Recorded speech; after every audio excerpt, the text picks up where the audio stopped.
Alright, well, it looks like there's no other way to go into this other than head first, so we're just gonna go into it head first.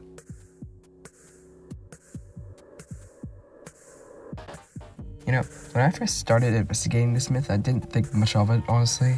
I mean, the poorly modeled builds, which I'll admit, the lack of sound, and really a lot of things that felt a bit sloppy. But oh, how was I wrong? Because it turns out a lot of these things are explained in the game's lore. But again, who am I to blame? Because at first glance, you would think this is just a normal lore-filled lab when there's a few cool events and interactions here and there. When you would dig a bit deeper into the creator's games, you can actually find a lot more stuff explaining other things. And also, it turns out that the lab, which is the first game I played for the myth, is actually not the game I'm meant to play first. So instead of focusing too much on timelines and stuff, which we'll get back to later, why don't we sort out how the story is actually being told? A good example of this is if we join these two games within the myth, a memory and the lab, we can actually see that both of these places are being portrayed from different perspectives. Let's take a look at this note from a memory. Notice how it constantly uses first-person pronouns such as I and me. And how about we also reflect on the fact that the game's name is literally called a memory. Not his memory, not Henry's memory, but a memory. This means we have to assume that this game is a mix of Henry's memories. Then let's look at this note from the lab. See how we have our own personal dialogue on the right here. This means that we are our own self in the lab, but in a memory we can prove that it's being portrayed as someone else's memory. But I think we should stray away from these weird paradoxes and focus on our characters, specifically Henry, our main character. Just by focusing the spotlight onto him already, we have so many questions. Why is he a crocodile and why is he red? What's his origins? Why is he the main tour guide? The good thing about these questions is that we have answers for them. The bad thing about these questions is that there's questions to their answers as well. So we're gonna have to answer the easiest one. Why does he look the way he does? And the reason goes way deeper than just a fashion statement. Because first of all, Henry isn't even supposed to look like this. If you look back at the lab, you can actually see 4 statues of Henry in the statue room. But the 2 statues we need to look at are Uka Henry and Original Henry. Obviously, we can see that the 2 have very different attires, but why? To answer that, we need to look into who Uka even is. You see, even Uka has his own statue, but also has his own unique label under it. Timeline Demon. A demon is an inner or attendant spirit, or in simple words, something that possesses. This means that Uka Henry is possessed by, well, Uka, and that's what makes him red and a crocodile. And since we're on the topic of Uka, why don't we dig deeper on who Uka is? Based on other hints taken from other sources such as DMs and games, we can already conclude that Uka used to be a human. But this raises another question. Why is Uka a demon now? And it all boils back down to Henry. Let's start in the 1930s. Henry's having some problems with his family, and when I say problems, I don't mean like small arguments with his siblings or anything. I mean full-on abusive parents. And eventually this leads him to an orphanage, where he meets a man named Richard, who, trust me, becomes very important later on. Now after some time passes, Henry eventually returns home, but when he does, he finds something completely different. His house is in flames, and the person responsible is his own father. And from this we can theorize that his mother likely didn't survive the incident either. Sometime after this origin story, Henry ends up creating Uka as part of an experiment. But that raises the first question. Why would someone who just experienced that level of trauma start experimenting like that? And more importantly, what was Uka meant to be?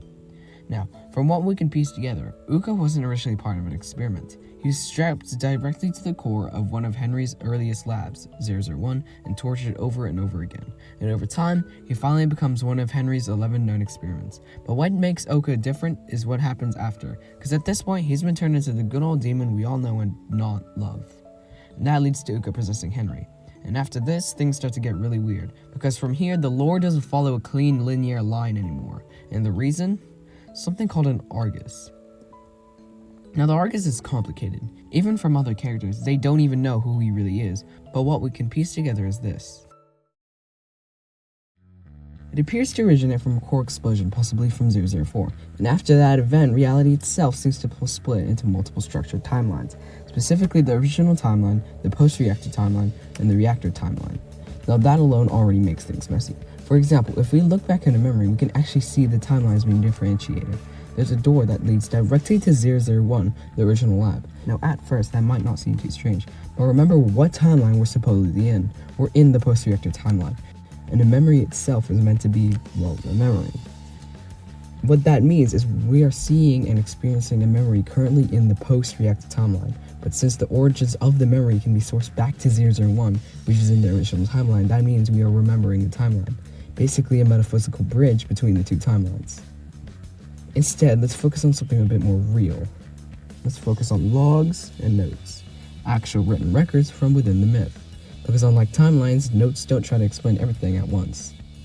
One of the most interesting ones we can look at is from the second log 3, and in this log we see 2 characters mentioned, but the one that stands out the most is Matrosh. Now Matrosh is interesting because he's not just a background mention, he appears repeatedly, and every time he appears the context is slightly different. From this specific log we can see that he's already involved in murderous activity, but what's important is that this is the only time we see behavior like this, because in a separate note from the lab, Matrosh is mentioned again, but this time something else is included alongside him. 001. What I think is that all of these notes are being stored by someone or something, meaning that even after events like the core explosion of 004, information from other labs like 001 is still being archived physically, and in this case this means that 005 can act as a bit of an extension. But wait, what if these labs aren't actually isolated at all? What if they're physically connected in ways we don't fully see? We already know that in some locations, like 005 and 007, they have their own tunnels to each other, just caved in. So it's not impossible that they aren't connected, which means that the files could have been kept inside 005 before the core overload of 004. Anyways, back to Matrosh. Based on the context, we can see that this Matrosh character was a private contractor for the lab, or ZJA. Now this is where things become contradictory, because if we look at the spawn in the lab, we can see text on the ground saying Ivanco. And at first, this just looks like a standard company label, but then you start connecting it to everything else. Because if we look at Richard's Roblox account, we can see that his name is Richard Ivan. And what's even more interesting is that his Discord name is also Ivan, just reversed. Now on its own, that could easily just be coincidence, but when you combine it with everything else we've seen, it starts to feel a little bit too deliberate. From a previous conclusion I made, Ivan Coase appears to have bought out ZJA and HLA. In the second log 1, we see Henry involved in purchasing lands, brands, and infrastructure tied to these groups. And this is important because that behavior is very specific.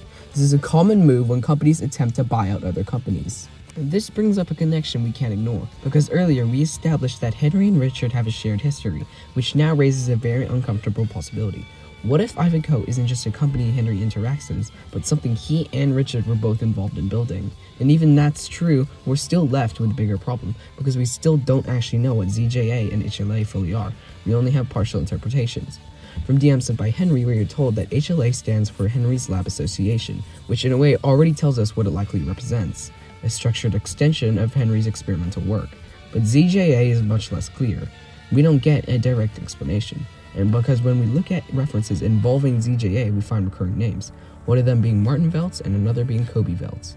Now, based on the note, Martin appears to be in conflict with Kobe, and since they're conflicting on how Kobe Veltz sold all their assets to Henry, we can tell that the Veltz family are 100% involved with the ZJA. So yeah, at this point, this myth is just one big lump of companies, timelines, characters, and some red crocodile, which is quite a lot if you zoom out.